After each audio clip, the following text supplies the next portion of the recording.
Welcome to HDView Webinars, a new communication platform for the global hydrogen sector, brought to you exclusively by HDView on Gator TV. My guest this week is Oliver Bishop, General Manager of Shell Hydrogen.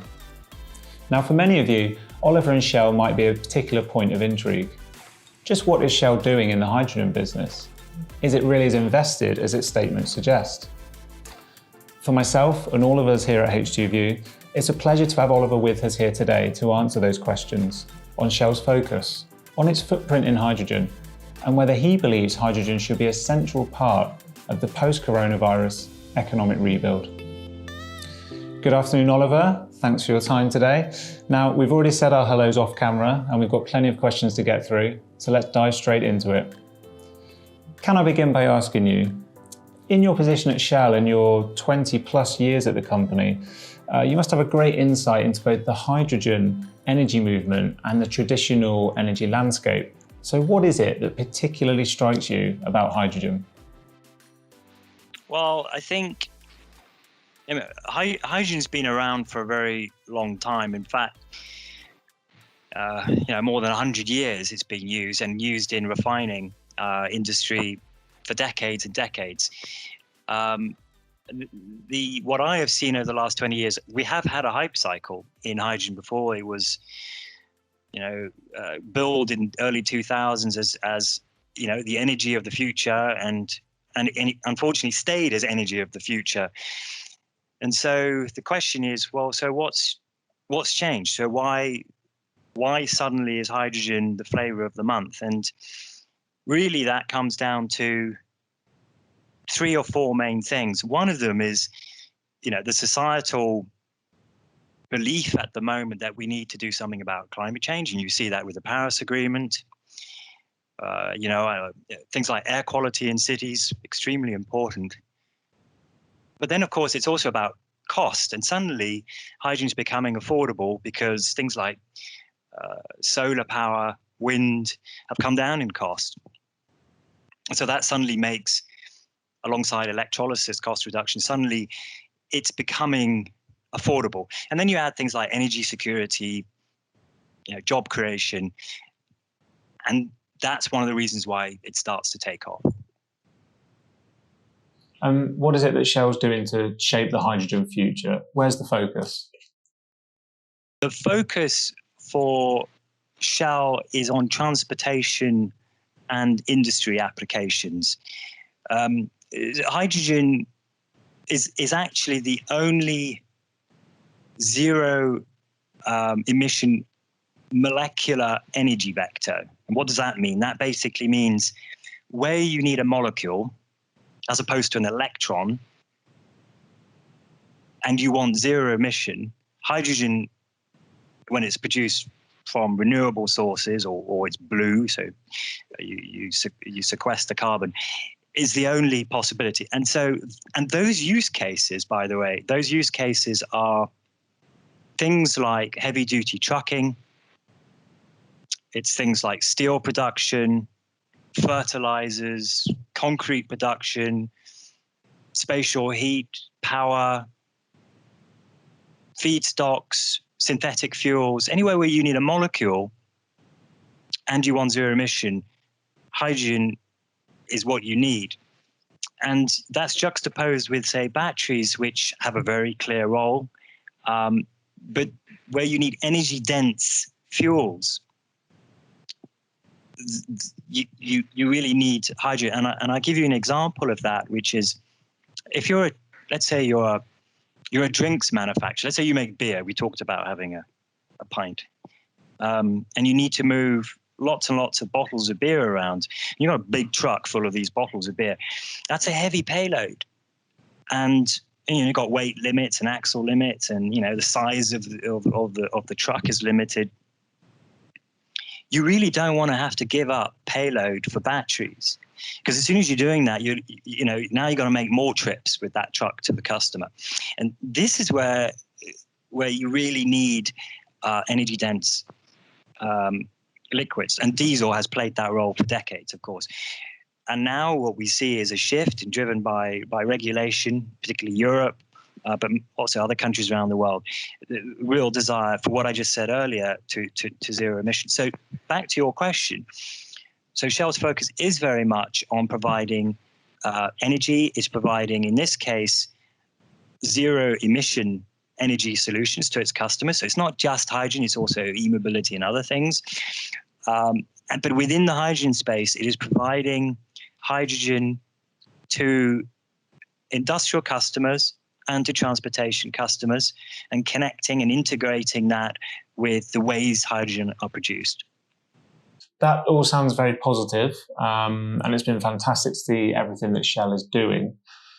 But for any critics that may be listening or watching, what do you say to those criticisms that companies like Shell are only investing a smaller or insignificant amount of its revenues into new energies like hydrogen? You need everybody to participate in the energy transition. So Shell can't do this on its own. No energy company can do this on its own. I'll give you an example. In Germany, we have a joint venture, and that joint venture has a purpose of building 400 hydrogen refueling stations for passenger cars. These are fuel cell electric vehicles. And that joint venture has built 90 today. In fact, your viewers and listeners can go to h2.live and have a look at what that JV is doing today. And what you will see is right now you can go from one end of Germany to the other, and actually beyond, because there are stations beyond Germany, without any difficulty. 3-minute fuel fill up and off you go, and depending on the vehicle, 600-700 kilometers of range. So but of course, to achieve that, Shell had to work with many other parts of the value chain, not least the vehicle manufacturers, because you need the cars. Nobody's going to buy a car if they can't fill it up somewhere. And similarly, I'm not going to build stations if I can't see that the cars are there, or in other cases, buses or trucks, depending, it applies. So your rate limiting step, it's not Shell or an energy company. The rate limiting step is the speed at which everyone can move together. You have to move in concert with this. Now, there are ways to speed that up. And what we start to see in various parts of the world, so California, are mechanisms which get the infrastructure built ahead of the demand. So, for instance, in California, there is the low carbon fuel standard, and that essentially pays the infrastructure guy, if you will, credits to make capacity available, right? And those credits, they can then monetize for other companies that need them for compliance purposes. But what that does is it effectively allows the infrastructure player to, in a sense, cover their immediate costs, which is the main risk, which is a lack of immediate demand, whilst the demand starts to pick up. So that sort of slightly disconnects it and allows a bit of breathing space, but it's a very small bit of breathing space. And what we see also in the EU is similar discussions around what so-called contract for difference, basically making hydrogen affordable, because actually hydrogen is hugely desirable. Hydrogen is non-toxic. It's, when you use it in fuel cell electric vehicles, it's zero emission. It's just water coming out the back of a car. It's fantastic from that point of view. So very, very desirable. But affordability is the question. And so that's where you need other players. And to answer your question, you need regulators and governments also to step in to help that collective moving together. I guess one of those collectives is the Hydrogen Council, something that I feel I've had to defend myself on social media channels over the last couple of years. Shell is, of course, a founding member of the Hydrogen Council. So how would you describe the importance of this initiative? The Hydrogen Council was set up in 2017 with 12 companies, including Shell, as founding members. And the idea then, and it is the same now, is to promote awareness of hydrogen as a part of the solution set for decarbonizing the energy system, and to create the awareness among governments and regulators, and not least customers, that hydrogen could be a very useful solution for them. So that's sort of the first point.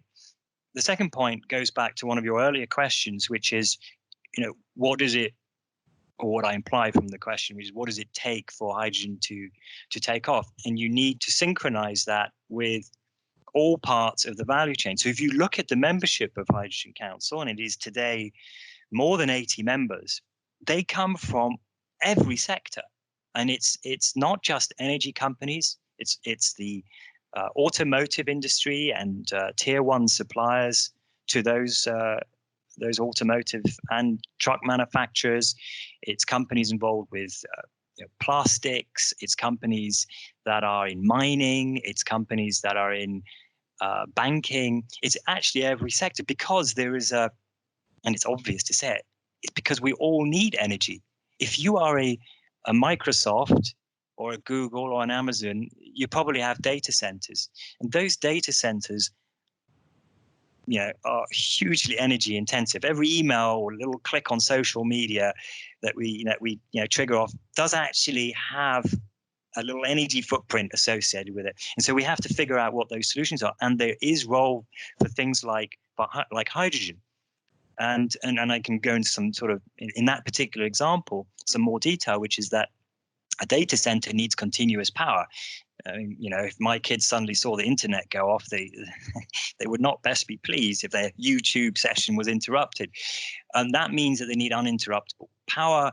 And that then means that, if they are getting a lot of their power from, and what we see in a lot of the statements, renewable power, and they would like to get 100% of their power renewable, you've got a certain amount of intermittency in that.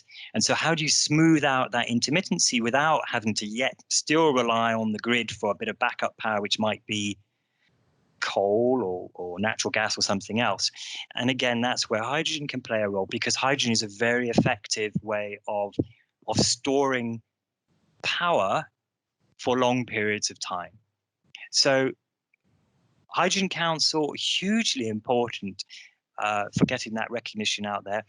Less people are aware of is things like codes and standards. We can maybe talk about safety, but we can also talk about what does it take to remove certain barriers and so on. So there are a lot of levels at which the Hydrogen Council is involved with, and I see it as hugely necessary. One of several things that you need to do to get hydrogen off the ground. Thank you, Oliver. And that leads into my next question, or area that I'd like to talk about in terms of collective movements. Shell is now part of a consortium that aims to build the largest European green hydrogen project, capable of producing 800,000 tonnes of hydrogen by 2040. Can you tell us a little bit about the North H2 project? Yes, North H2, this is it's at feasibility level. So just to clarify, this is not some FID or final investment decision. We're not there yet. But this is it's a combination of three players. So you have Shell, you have Groningen Seaports, and we have Gasunie. And Gasunie is a pipeline operator in the Netherlands, a very large pipeline operator. And as you said, the idea is that by 2027, to have somewhere between 3 and 4 gigawatts of wind energy, and to then take that wind energy, put it into a large electrolyzer at Eemshaven, which is a little port in the north there, and then to put it into Gasunie's pipelines and move that hydrogen to where it can be best used, which is mostly in industry. And around that, the idea is it creates a lot of jobs. And of course, then to progress to what you were saying, which was, towards 2040, perhaps seeing it progress to 10 gigawatts, and looking at the huge amount of CO2 that is then, as a consequence, not abated, as it were. So something like, I think, 7 megatons, I think, is a lot, basically, of CO2.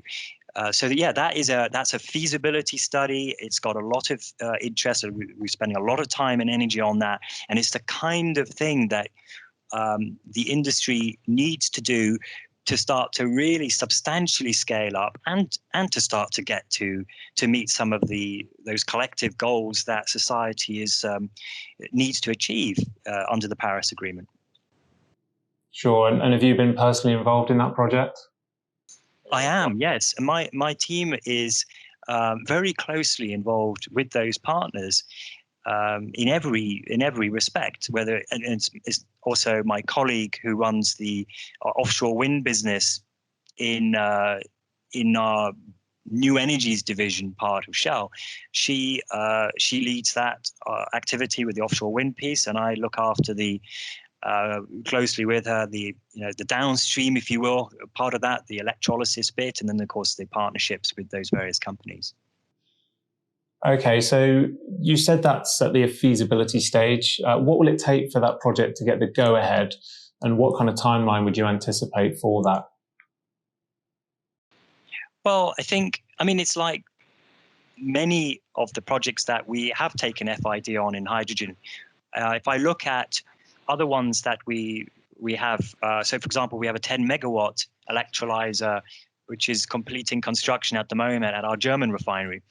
And by the way, it's useful to understand that 10 megawatt electrolyzer is the largest PEM electrolyzer in the world. Of course, it may be overtaken by the time people hear this by probably something in China. We will see. But 10 megawatts, and some of these, what we're talking about is at least a couple of order of magnitudes bigger. So I just sort of put that into context. Nevertheless, the requirements to get to your final investment decision are not dissimilar. You need to make sure that the pieces all add up together. The demand side of this. So I talked about in that other example with Cassuni that that customers are prepared to pay for the hydrogen. Industry is prepared to pay for the hydrogen, which probably means that there's a regulator piece in there, that the conditions are such that it's favorable, that hydrogen is recognized, especially green hydrogen has some kind of, is seen as beneficial compared to, the alternative, fossil-based for those industries. And that's where we talk about, putting a price on carbon, and there's some other pieces which probably need to fall into place. So long story short, yeah, you need to get the pieces together. We've shown that can happen on other opportunities within the hydrogen portfolio. I have at the moment many hydrogen stations that are built and working today in various countries, and we just follow the same process. Sure. And again, that leads into my next question, Oliver. You've already mentioned the transport sector, and given that most of us are used to seeing the iconic Shell logo on a daily basis at every turn at filling stations around the world, this is probably the area we were most likely to think of with Shell's hydrogen activities. Does Shell have a lot of tangible applications already on the ground? Are there some projects you could talk about? So yes, of course. So Shell at the moment has, if viewers in the UK are listening to this, we have 3 hydrogen stations in and around London, so Cobham, Beaconsfield, and Gatwick Airport, or near Gatwick Airport. And so if you're going along, I think the M25 to Cobham motorway services, and you pop in there, you will see under the canopy a hydrogen dispenser. And if you have a hydrogen car, you can fill up there. And if you're in Germany, we have about, at the last count, somewhere between 35 and 40 hydrogen stations. I say between because they're continuously being constructed at the moment, with a bit of slowdown because of COVID. But we have, so if you're driving, as I said, the length and breadth of Germany, you will come across a lot of Shell branded hydrogen stations. If you go to h2.live, you will see, if you click on that map, you will see quite a few of those at Shell. You will also see some at Total and OMV, other players. So not just to say this is not just a Shell thing. And of course in California, where we have somewhere around, we have 7 hydrogen stations there, Northern California, and in Southern California, we have 2 stations. Truck stations being built in and around the port of Los Angeles and Long Beach for the whole, movement of containers out of that very large port. And a couple of stations in Vancouver and so on. And of course, then there's more things that I don't want to reveal just yet. We'll do it in another episode of what we're doing.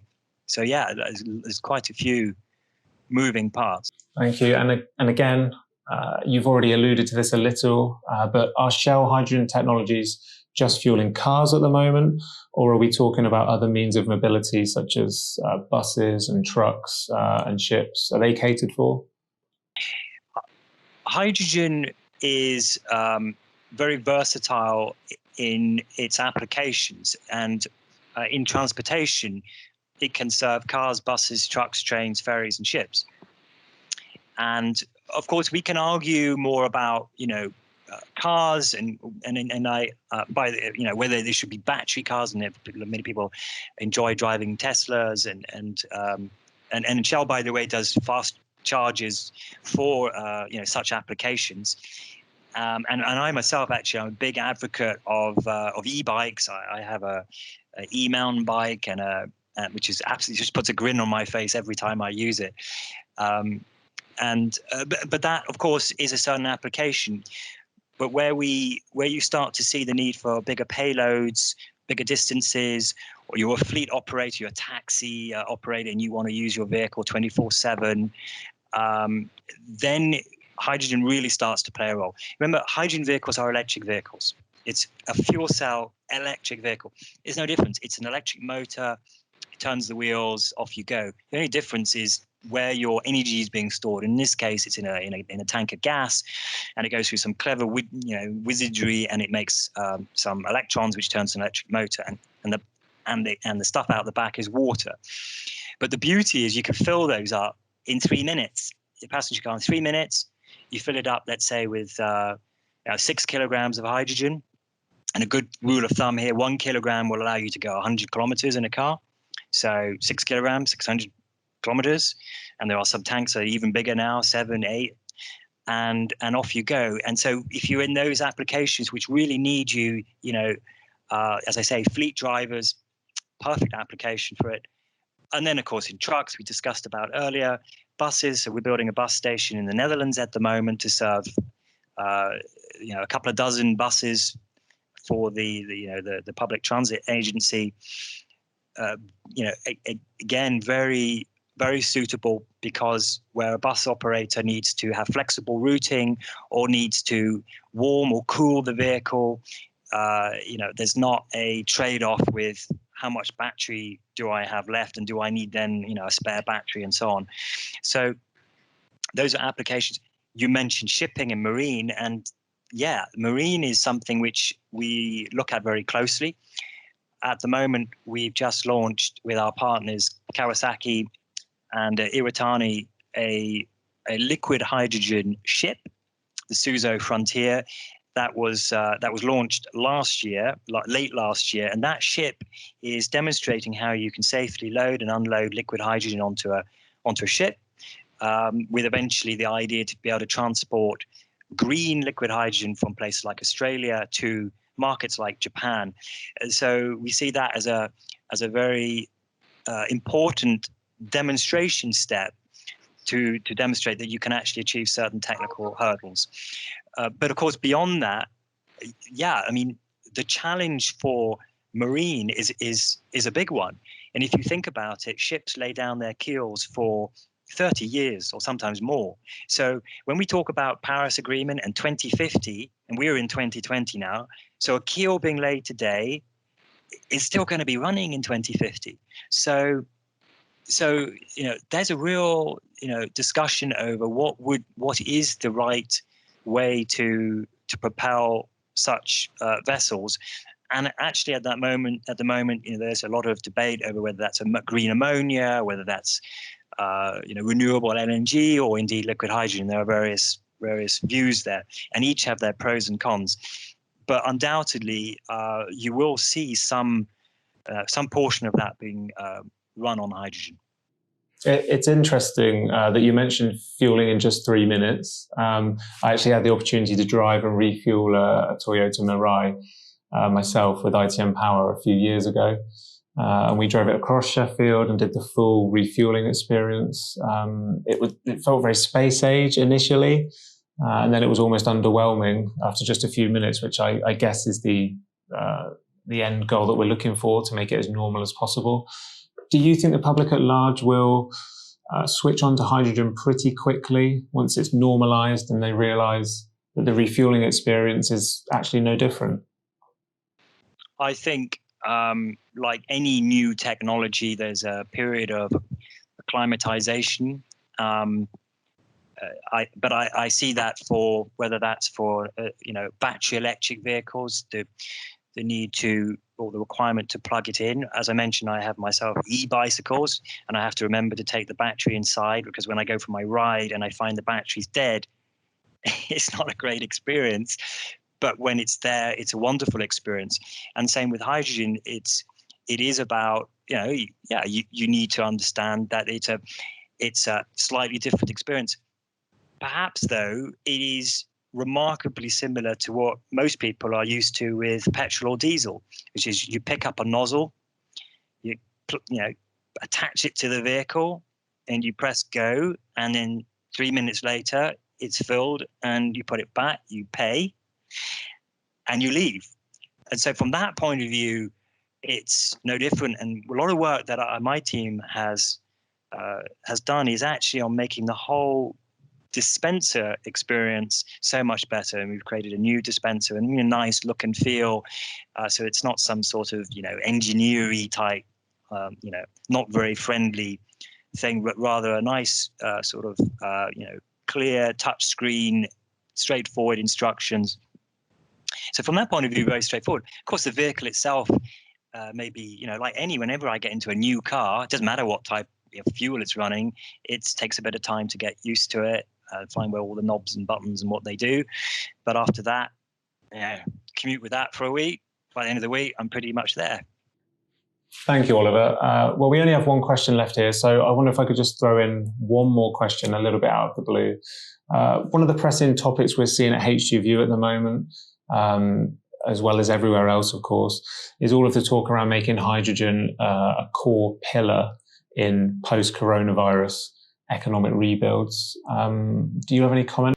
Well, I mean, I think that, I do, which is that as I think I mentioned during this interview, regulatory support is a necessary part of synchronizing all the actors, all the players to move forward in this energy transition. So Shell cannot do it on its own.